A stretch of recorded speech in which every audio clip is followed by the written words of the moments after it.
En primer lugar, aclaramos una duda frecuente. Escriba coma en referencia al signo de puntuación y también al verbo en conjugación de imperativo. No escriba coma con acento ortográfico en referencia a el signo de puntuación ni al verbo en conjugación de imperativo, ya que no existe el uso del acento ortográfico en ninguna variable de esta palabra. Hablemos de signos de puntuación.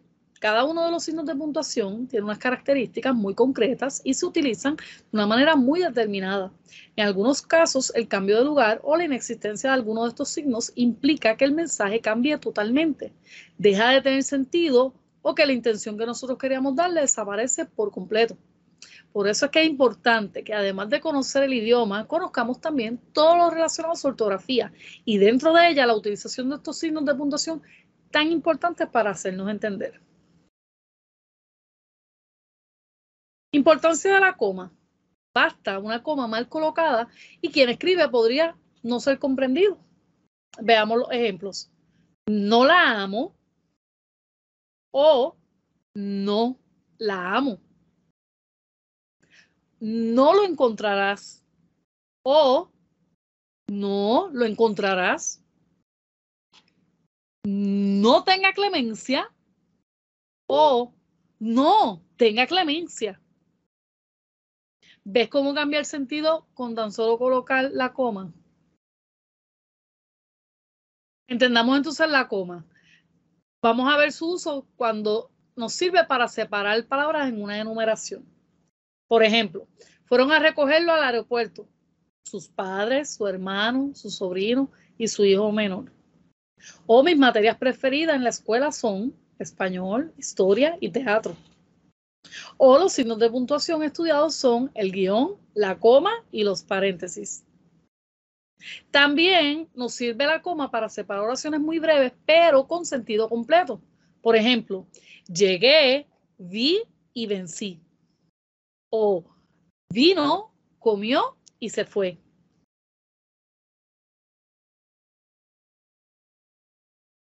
La coma también se usa para separar del resto de la oración una aclaración, una explicación o un resumen. Por ejemplo, por último, todos nos fuimos a casa. O se los dije que debíamos trabajar juntos. También se dice que nos sirve para indicar que se ha omitido un verbo, ¿verdad? Y lo marcamos en rojo porque nos marca la eliminación. Por ejemplo, perro labrador, poco mordedor. Allí colocaríamos una coma. Pero también pudimos haber dicho Pedro ladrador es poco mordedor. Que ya sabemos entonces que el propósito de la coma en ese caso es eliminar ese verbo u omitirlo. Tenemos también que la coma debe ir después de los conectores lógicos o encerrar a estos entre comas. Algunos ejemplos, sin embargo, efectivamente, en realidad, con todo, por ejemplo, en primer lugar, por último, esto es decir, por consiguiente, no obstante, claro está, etcétera. Estos son solo algunos de los muchos conectores lógicos que existen. Tenemos también el uso de la coma para anteponer apellidos traspuestos a nombre. Es decir, los apellidos primero y luego el nombre. Lugo, Carmen o del Valle Rodríguez, Luis A. También, y este es uno de los usos más comunes, es el uso de separar el vocativo. El vocativo se refiere a la persona o una cosa que está personificada a quien uno se dirige del restante de la oración. Por ejemplo, aquí está señor, y esa es la persona a la que nos referimos, coma su comida. O aquí está su comida, coma, señor. O señor, aquí está su comida. Si se fijan las diferentes ubicaciones dentro de la oración, siempre entonces las comas van a servir para enmarcar.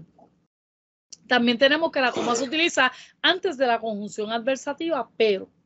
Ejemplos. Te quise, coma, pero ya no te quiero. O eres muy inteligente, coma, pero no te gusta estudiar.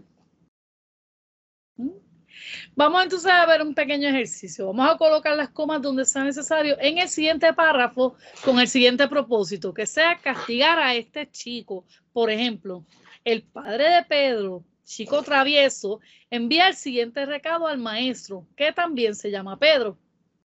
Señor maestro, y ahí incorporamos, ¿verdad?, algunos otros puntos o signos de puntuación.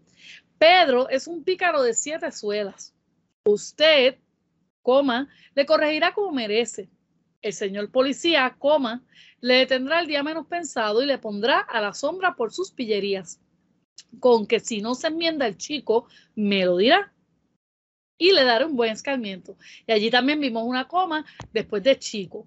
Tienes por aquí, entre sus usos aplicados, ¿verdad? Las comas que aparecen en amarillo tienen la intención de destacar el vocativo a inicio de la oración en ese caso. También tienes el caso de separar el resto de la oración de una aclaratoria, en el caso de la coma marcada con azul. Vamos a ver este mismo párrafo o texto con otra intención. Vamos a colocar ahora las comas donde sea necesario, pero en esta ocasión, en lugar de castigar al chico, queremos salvar al chico. Por ejemplo, tenemos que temeroso el chico del castigo altera los signos de puntuación de la siguiente manera. Por ejemplo, señor maestro Pedro, coma, es un pícaro de 7 suelas.